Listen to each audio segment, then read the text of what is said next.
ನೀವಿನ್ನೂ ನಮ್ಮ ಚಾನೆಲ್ನ ಸಬ್ಸ್ಕ್ರೈಬ್ ಮಾಡಿಲ್ಲ ಅಂದರೆ ಈ ಕೂಡಲೇ ಸಬ್ಸ್ಕ್ರೈಬ್ ಬಟನ್ ಒತ್ತಿ ಹಾಗೆ ಪಕ್ಕದಲ್ಲಿರುವ ಬೆಲ್ ಐಕಾನ್ನ ಕ್ಲಿಕ್ ಮಾಡಿ.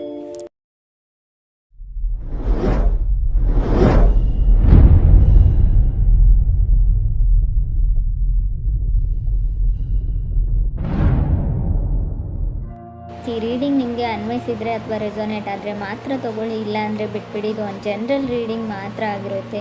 ಕಾರ್ಡ್ಸ್ನ ಶಫಲ್ ಮಾಡಿದಾಗ ಫೆಬ್ರವರಿ ಮಂತಲ್ಲಿ ನನಗೆ ಫಸ್ಟ್ ಕಾರ್ಡ್ ಟೆಂಪ್ರೆನ್ಸ್ ಕಾರ್ಡ್ ಬಂದಿದೆ. ಟೆಂಪ್ರೆನ್ಸ್ ಕಾರ್ಡ್ ಬಂದಿರೋದ್ರಿಂದ ಸೊ ನೀವು ಏನೋ ಟ್ರೈ ಮಾಡ್ತಾ ಇದ್ದೀರಾ, ಸೊ ಯಾರನ್ನಾದ್ರೂ ಕೇರ್ ಮಾಡ್ತಾ ಇದ್ದೀರಾ ಅಥವಾ ನಿಮ್ಮನ್ನು ಯಾರಾದರೂ ಲವ್ ಆ್ಯಂಡ್ ಟೇಕ್ ಕೇರ್ ಮಾಡ್ತಾ ಇದ್ದಾರೆ. ಸೊ ಸೆಂಟರ್ ಇದ್ದೀರಾ, ಗ್ರೌಂಡೆಡ್ ಇದ್ದೀರಾ ಅಂತ ಹೇಳ್ಬೋದು ಸದ್ಯಕ್ಕೆ. ಬಟ್ ಬಿಗ್ಗರ್ ಆ್ಯಂಡ್ ಬ್ರೈಟರ್ ಫ್ಯೂಚರ್ನ ಕೂಡ ಇಂಡಿಕೇಟ್ ಮಾಡುತ್ತೆ temperance card. Very caring energy. ನಿಮ್ಮ ಸುತ್ತಮುತ್ತಲ ಇರೋರೆಲ್ಲರೂ ನಿಮ್ಗೆ ತುಂಬ ಕೇರ್ ಮಾಡ್ತಾ ಇದ್ದಾರೆ, ಅಥವಾ ನಿಮ್ಮ ಮನೇನ ಡೆಕೋರೇಟ್ ಮಾಡ್ತಾ ಇದ್ದೀರಾ, ಅಥವಾ ನೀವು ಕನೆಕ್ಟ್ ಆಗಿರೋ ವ್ಯಕ್ತಿ ನಿಮ್ಮನ್ನು ತುಂಬ ಕೇರ್ ಮಾಡ್ತಾ ಇದ್ದಾರೆ, ಅಥವಾ ನೀವು ಕೇರ್ ಮಾಡ್ತಾ ಇದ್ದೀರಾ. ಸೊ ತುಂಬ ಡ್ರೀಮ್ಸ್ ಇದೆ, ತುಂಬ ಕನಸುಗಳನ್ನ ಕಟ್ಕೊಳ್ತಾ ಇದ್ದೀರಾ. ನೀವು ಮೀನ ಅಥವಾ ಕಟಕ್ ರಾಶಿಯವ್ರ ಜೊತೆ ಕನೆಕ್ಟ್ ಆಗಿರ್ಬೋದು. ಟೆಂಪ್ರೆನ್ಸ್ ಕಾರ್ಡ್ ಬಂದಿರೋದ್ರಿಂದ ಹೇಳೋದಾದರೆ ಮೀನ ಅಥವಾ ಕಟಕ್ ರಾಶಿ, ನೀವು ಯಾವುದೇ ರಾಶಿಯವ್ರ ಜೊತೆ ಕೂಡ ನಾರ್ಮಲಿ ಕನೆಕ್ಟ್ ಆಗಿರಬಹುದು. ಸೆಕೆಂಡ್ ಕಾರ್ಡ್ ನನಗೆ ಏಸ್ ಆಫ್ ಕಪ್ಸ್ ಬಂದಿದೆ. ಏಸ್ ಆಫ್ ಕಪ್ಸ್ ಬಂದಿರೋದ್ರಿಂದ ಡೂ ಓವರ್ ಅಗೇನ್ ಅಂತ ಹೇಳುತ್ತೆ. ಮಾಡಿರೋ ಕೆಲಸನೇ ಮತ್ತೆ ಮಾಡಬೇಕಾಗುತ್ತೆ, ಅದು ಯಾವುದೇ ವಿಷಯದಲ್ಲಿ ಆಗಿರ್ಬೋದು. ಸೊ ಫೀಲ್ ಗುಡ್ ಎನರ್ಜಿ ಇದೆ ಅಂತ ಹೇಳ್ಬೋದು. ಒಂದು ಸಮೃದ್ಧತೆ ಅಂತ ಕರಿತೀವಿ ನಾವು, ಏನೋ ಒಂದು ನೆಮ್ಮದಿ, ಫೀಲ್ ಗುಡ್ ಎನರ್ಜಿ ನಿಮ್ಮ ಮುಖದಲ್ಲಿದೆಯೋ ಅಥವಾ ನಿಮ್ಮ ಪಾರ್ಟ್ನರ್ ಮುಖದಲ್ಲಿದೆಯೋ. ತುಂಬ ಹೊಸ ವ್ಯಕ್ತಿಗಳ ಪರಿಚಯ ಆಗಿದೆ ಇತ್ತೀಚೆಗೆ, ಹೊಸ ಜಾಗದಲ್ಲಿ ಇರಬಹುದು ನೀವು. ಏಸ್ ಆಫ್ ಕಪ್ಸ್ ಇರೋದ್ರಿಂದ ಏಸಸ್ ಯಾವಾಗಲೂ ನ್ಯೂ ಸ್ಟಾರ್ಟ್ನ ರೀಪ್ರೆಸೆಂಟ್ ಮಾಡುತ್ತೆ. ಸೊ ನಿಮ್ಗೆ ಯಾರಾದರೂ ಲವ್ಡ್ ಒನ್ಸ್, ನಿಮ್ಗೆ ಇಷ್ಟ ಆಗಿರೋ ವ್ಯಕ್ತಿ ಸೊ ಮೆಸೇಜ್ ಮಾಡ್ಬೋದು, ನೀವು ಯಾರಿಗಾದ್ರೂ ಮೆಸೇಜ್ ಮಾಡ್ಬೋದು. ಕಮ್ಯುನಿಕೇಷನ್ ಇದೆ ಅಂತ ಸೆಕೆಂಡ್ ಕಾರ್ಡ್ ಹೇಳುತ್ತೆ. ತುಂಬ ಲವೇಬಲ್ ಮೆಸೇಜಸ್ ಪಾಸ್ ಆಗ್ತಾ ಇದೆ ಅಂತ ಕೂಡ ಹೇಳ್ಬೋದು. ಥರ್ಡ್ ಕಾರ್ಡ್ ನನಗೆ ಟೂ ಆಫ್ ಸಾರ್ಡ್ಸ್ ಬಂದಿದೆ. ಸೊ ಯಾರೋ trying to become a patience ಅಂತ ಟ್ರೈ ಮಾಡ್ತಾ ಇದ್ದಾರೆ. ಸೊ ಹೇಗೆ ತಾಳ್ಮೆಯಿಂದ ನಡ್ಕೊಳ್ಬೇಕು ಅಂತ ಕಲಿತಾ ಇದ್ದಾರೆ. ಸೊ ಕಂಟ್ರೋಲಿಂಗ್ ಎನರ್ಜಿ ಇದೆ ಅಂತ ಹೇಳ್ಬೋದು. ನೀವು ಅಥವಾ ನೀವು ಕನೆಕ್ಟ್ ಆಗಿರೋ ವ್ಯಕ್ತಿ, ಅದರ್ ಪರ್ಸನ್ ಕೂಡ ಇದಾಗಿರ್ಬೋದು. ಮುಂಚೆ ಎಲ್ಲದಕ್ಕೂ ಸಿಟ್ಟು ಮಾಡ್ಕೊಳ್ತಿರೋ ವ್ಯಕ್ತಿ, ಕೋಪ ಮಾಡ್ಕೊಳ್ತಿರೋ ವ್ಯಕ್ತಿ ನಿಮ್ಮ ಜೊತೆ ಕನೆಕ್ಟ್ ಆದಮೇಲೆ ಸ್ವಲ್ಪ ತಾಳ್ಮೆನ ಕಲಿತಾ ಇದ್ದಾರೆ, ಸ್ವಲ್ಪ ಕಾಮ್ ಆಗಿರೋದಕ್ಕೆ ಟ್ರೈ ಮಾಡ್ತಾ ಇದ್ದಾರೆ ಅಂತ ಹೇಳ್ಬೋದು. ಫೋರ್ತ್ ಕಾರ್ಡ್ ನನಗೆ ಫೋರ್ ಆಫ್ ಸಾರ್ಡ್ಸ್ ಬಂದಿದೆ. ಯಾರಿಗೋ ಭಯ ಇದೆ, ಫಿಯರ್ ಇದೆ, ಸ್ವಲ್ಪ ಭಯ ಆಗುತ್ತೆ. ಓವರ್ ಥಿಂಕಿಂಗು, ಪದೇ ಪದೇ ನಡೆದೋಗಿರೋ ಘಟನೆ ಬಗ್ಗೆ ತುಂಬ ಅತಿಯಾಗಿ ಯೋಚನೆ ಮಾಡ್ತಾರೆ ಅಂತ ಹೇಳ್ಬೋದು. ಈ ಥರ ಕ್ಯಾರೆಕ್ಟರ್ ನಿಮ್ದಿದೆಯೋ ಅಥವಾ ಅದರ್ ಪರ್ಸನ್ಸ್ ಇದೆಯೋ. ಬಟ್ ಏಟ್ ಆಫ್ ಸಾರ್ಟ್ಸ್ ಕೆಲವೊಮ್ಮೆ ಚೇಂಜ್ ಆಗಿರೋ ವ್ಯಕ್ತಿನ ರೀಪ್ರೆಸೆಂಟ್ ಮಾಡುತ್ತೆ. ಇತ್ತೀಚೆಗೆ ನೀವು ತುಂಬ ಚೇಂಜ್ ಆಗಿದ್ದೀರೋ ಅಥವಾ ನೀವು ಕನೆಕ್ಟ್ ಆಗಿರೋ ವ್ಯಕ್ತಿ ಚೇಂಜ್ ಆಗಿದ್ದಾರೋ ಅಥವಾ ಕನೆಕ್ಟ್ ಆಗಬೇಕು ಅಂದ್ಕೊಂಡಿರೋ ವ್ಯಕ್ತಿ. ಸೊ ಯಾರೋ ಡೇಟ್ಗೆ ಹೋಗ್ತಾ ಇದ್ದೀರಾ, ನೀವು ನಿಮ್ಮ ಗರ್ಲ್ಫ್ರೆಂಡ್ನ ಡೇಟ್ಗೆ ಕರೀತಾ ಇದ್ದಾರೆ, ಅವರು ನಿಮ್ಮ ಜೊತೆ ಮೀಟ್ ಆಗ್ತಾ ಇದ್ದಾರೆ. ಸೊ ತುಂಬ ಫ್ರೆಂಡ್ಲಿ ಕ್ಯಾಜುವಲ್ ಕಾನ್ವರ್ಸೇಷನ್ ಇದೆ ಅಂತ ಹೇಳ್ಬೋದು. ಕಮ್ಯುನಿಕೇಷನ್ ಆದರೂ ಕೂಡ ತುಂಬ ಕ್ಯಾಜುವಲ್ ಫ್ರೆಂಡ್ ಥರ ಅವ್ರು ನಿಮ್ಮನ್ನು ಟ್ರೀಟ್ ಮಾಡ್ತಾರೆ, ನೀವು ಅವ್ರನ್ನ ಒಂದು ಗುಡ್ ಫ್ರೆಂಡ್ ಥರ ಟ್ರೀಟ್ ಮಾಡ್ತೀರಾ ಅಂತ ಹೇಳ್ಬೋದು. ಫಿಫ್ತ್ ಕಾರ್ಡ್ ನನಗೆ ಸಿಕ್ಸ್ ಆಫ್ ಕಪ್ಸ್ ಬಂದಿದೆ. ಸಿಕ್ಸ್ ಆಫ್ ಕಪ್ಸ್ ಕೆಲವೊಮ್ಮೆ ಸಿಕ್ಸ್ತ್ ಪ್ಲೇಸಲ್ಲಿ ಬಂದರೆ, ಅದು ಕೂಡ ಏಟ್ ಆಫ್ ಸೋರ್ಟ್ಸ್ ಆದಮೇಲೆ ಬಂದರೆ ಫ್ಲರ್ಟಿಂಗ್ ಎನರ್ಜಿ ಅಂತ ಹೇಳ್ತೀವಿ. ನೀವು ಯಾರ ಜೊತೆನಾದರೂ ಫ್ಲರ್ಟ್ ಮಾಡ್ತಾ ಇದ್ದೀರೋ ಅಥವಾ ನಿಮ್ಮ ಜೊತೆ ಯಾರಾದರೂ ಫ್ಲರ್ಟ್ ಮಾಡ್ತಾ ಇರ್ಬೋದು. ಕೇರ್ಫುಲ್ಲಾಗಿರಿ.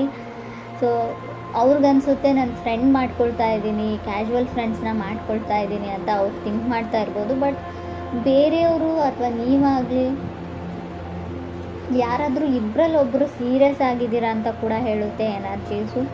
ಸ್ವಲ್ಪ ಕೇರ್ಫುಲ್ಲಾಗಿರೋದು ಒಳ್ಳೆಯದು. ಸೆವೆಂತ್ ಕಾರ್ಡ್ ನನಗೆ ಫೋರ್ ಆಫ್ ಪೆಂಟಿಕಲ್ಸ್ ಬಂದಿದೆ.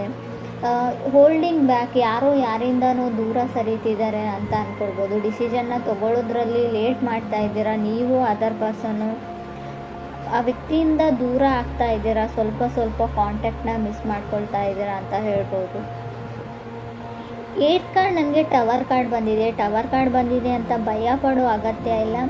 Sometimes tower cards temperance card ಜೊತೆಗೆ ಬಂದರೆ ಖಂಡಿತವಾಗ್ಲೂ ಡಿಲೇ ಅಂತ ಹೇಳ್ತೀನಿ. ಯಾವುದೇ ವಿಷಯದಲ್ಲಾಗಿರ್ಬೋದು, ರಿಲೇಷನ್ಶಿಪ್ ವಿಷಯದಲ್ಲಾಗಿರ್ಬೋದು, ನೀವು ಮನೆ ಕಟ್ತಾ ಇದ್ದರೆ, ಏನಾದರೂ ಖರೀದಿ ಮಾಡ್ತಾ ಇದ್ದರೆ, ಯಾವುದಾದ್ರೂ ಇವೆಂಟ್ ಇದ್ದರೆ, ಎಲ್ಲಿಗಾದ್ರೂ ಹೋಗಬೇಕು ಅಂದ್ಕೊಂಡಿದ್ರೆ ಎಲ್ಲದರಲ್ಲೂ ಡಿಲೇನ ಸಡನ್ ಅನ್ಎಕ್ಸ್ಪೆಕ್ಟೆಡ್ ಡಿಲೇ ಅಂತ ಹೇಳ್ಬೋದು. ಸೊ ನೀವು ರೆಡಿಯಾಗಿಲ್ಲ, ಯಾವುದಕ್ಕೂ ಇನ್ನೂ ಟೈಮ್ ಬೇಕು ಅಂತ ಹೇಳ್ತಾ ಇದೆ ಅಂತಲೂ ಹೇಳ್ಬೋದು. ಮೇ ಬಿ ಡೆಸ್ಟಿನಿ ರೆಡಿ ಇಲ್ಲ ಅಂತ ಹೇಳ್ಬೋದು. ನೀವೇನೋ ಮಾಡಬೇಕು ಅಂತ ಇದ್ದೀರಾ, ತುಂಬ ಎಕ್ಸ್ಟರ್ನಲ್ ಫೋರ್ಸಸ್ಸು ನಿಮ್ಮನ್ನು ತಡೀತಾ ಇದೆ, ಆ ಕೆಲಸ ಪೂರ್ತಿ ಆಗಕ್ಕೆ ಬಿಡ್ತಾ ಇಲ್ಲ ಅಂತ ಕೂಡ ಹೇಳ್ಬೋದು.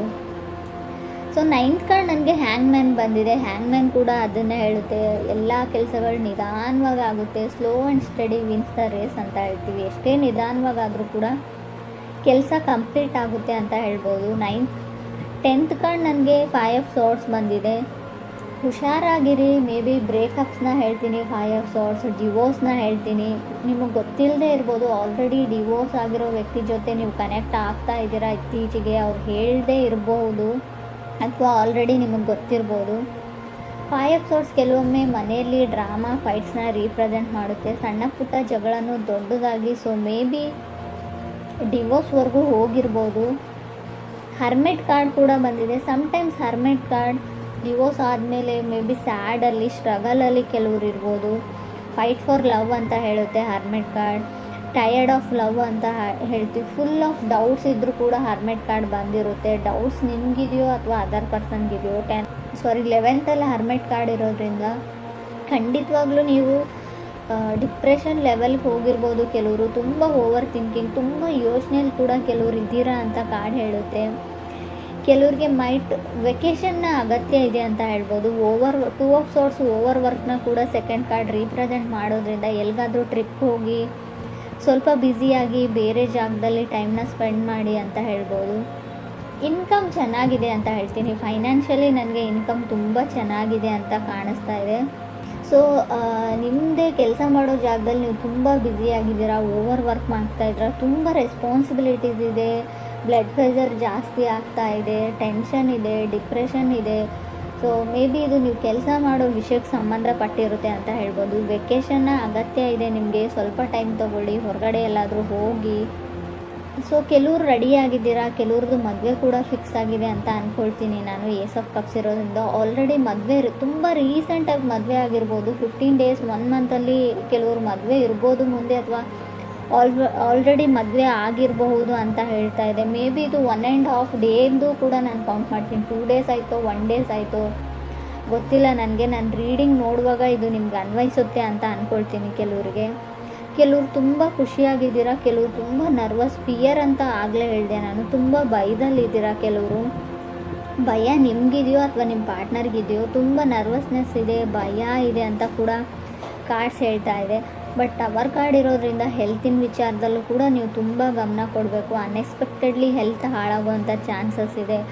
ಸೊ ಹಾಸ್ಪಿಟ್ಲಿಗೆ ಹೋದ್ಮೇಲೆ ನೀವೇನೋ ಮಾಡೋಕ್ಕೆ ಹೋಗಿ ಏನೋ ಆಗ್ಬೋದು, ಅದು ಸರ್ಜರಿನೋ ಅದು ಇದು ಅಂತ ಹೇಳಿರ್ತಾರೆ. ಬಟ್ ಸಮಥಿಂಗ್ ವೆಂಟ್ ರಾಂಗ್ ಅಂತ ಹೇಳುತ್ತೆ. ಆಲ್ರೆಡಿ ಕೆಲವರಿಗೆ ಅದು ಅನುಭವಕ್ಕೆ ಬಂದಿರ್ಬೋದು ಕುಂಭರಾಶಿಯವರಿಗೆ ಅಂತ ಅನಿಸುತ್ತೆ. ಏನೋ ಸ್ಕಿನ್ ಇನ್ಫೆಕ್ಷನ್ನು, ಕೈಯಲ್ಲೇನೋ ಇನ್ಫೆಕ್ಷನ್ನು, ಸ್ಕಿನ್ ಎಲ್ಲ ಫರ್ಜಿಂಗ್ ಆಗ್ತಾ ಇದೆ, ಸಿಪ್ಪೆ ಥರ ಬರ್ತಾ ಇದೆ, ಬೆಳಗಳಿಗೆ ಏನೋ ಆಗಿದೆ. ಸೊ ಏನೋ ಸಣ್ಣ ಪುಟ್ಟ ಇನ್ಫೆಕ್ಷನ್ಸ್ ಆಗುವಂಥ ಚಾನ್ಸಸ್ ಕೂಡ ಇದೆ. ನನಗೆ ಗೊತ್ತು ಇದು ಲವ್ ಲೈಫ್ ರೀಡಿಂಗ್, ಆದರೂ ಕೂಡ ಕಾರ್ಡಲ್ಲಿರೋದನ್ನು ನಾನು ಹೇಳ್ತಾ ಇದ್ದೀನಿ. ಮೇ ಬಿ ಕೆಲವ್ರಿಗೆ ಉಪಯೋಗಕ್ಕೆ ಬರುತ್ತೆ ಇದು ಕೂಡ ಅಂತ ಅನಿಸುತ್ತೆ. ಇನ್ನು ಲವ್ ಲೈಫ್ ವಿಚಾರಕ್ಕೆ ಬಂದರೆ ಸ್ವಲ್ಪ ಜಗಳನ ಹೇಳ್ತೀನಿ, ಬ್ರೇಕಪ್ನ ಹೇಳ್ತೀನಿ. ಆಲ್ರೆಡಿ ಮದುವೆ ಆಗಿರೋರಿಗೆ ತುಂಬ ಜಗಳ ಮತ್ತು ಡಿವೋರ್ಸ್ವರೆಗೂ ಹೋಗುವಂಥ ಚಾನ್ಸಸ್ ಇದೆ. ತುಂಬ ಯೋಚನೆ ಮಾಡಬೇಡಿ. ಮಿಸ್ಅಂಡರ್ಸ್ಟ್ಯಾಂಡಿಂಗ್ ಕೂಡ ನನಗೆ ಕಾರ್ಡ್ಸಲ್ಲಿ ಕಾಣಿಸ್ತಾ ಇದೆ. ಟವರ್ ಕಾರ್ಡ್ ಇರೋದ್ರಿಂದ ಮಿಸ್ಅಂಡರ್ಸ್ಟ್ಯಾಂಡಿಂಗ್ ಆಗೋದ್ರ ಜೊತೆಗೆ ಅದನ್ನು ನೀವು 100% ನಂಬ್ತೀರಾ ಕೂಡ. ಸೊ ಗಮನ ಕೊಡಿ. ಯಾವುದೇ ವಿಚಾರ ಇರಲಿ ತುಂಬ ಸರ್ತಿ ಯೋಚನೆ ಮಾಡಿ ಡಿಸೈಡ್ ಮಾಡಿ. ಯಾವುದನ್ನು ಟವರ್ ಕಾರ್ಡ್ ಅಂದರೆ ಸಡನ್ ಡಿಸಿಷನ್ ತೊಗೊಳ್ಬೇಕು ಅಂತ ಅನಿಸುತ್ತೆ. ಸೊ ಕೋಪದಲ್ಲಿ ಕೊಯ್ಕೊಂಡಿರೋ ಮೂಗು, ಸೊ ನೀವು ಸಮಾಧಾನ ಆದಮೇಲೆ ಖಂಡಿತ ಬರಲ್ಲ. ಈ ವಿಚಾರದ ಬಗ್ಗೆ ಕೂಡ ನೀವು ತುಂಬಾ ಯೋಚನೆ ಮಾಡಬೇಕು. ಕೆಲವ್ರಿಗೆ ನನಗನ್ಸುತ್ತೆ ಹ್ಯಾಂಗ್ಮ್ಯಾನ್ ಇರೋದ್ರಿಂದ ನಿಮಗೆ ಡಿಲೇ ಮಾಡೋಕ್ಕಿಷ್ಟ, ನೀವೇ ಯಾವುದನ್ನು ತುಂಬ ಎಳಿತಾ ಇದ್ದೀರಾ, ಯಾರಿಗೂ ತುಂಬ ಕಾಡಿಸ್ತಾ ಇದ್ದೀರಾ ಅಂತ ಕೂಡ, ನೋ ಹೇಳ್ತಾ ಇದ್ದೀರಿ ಅಂತ ಕೂಡ ಕಾರ್ಡ್ ಹೇಳುತ್ತೆ.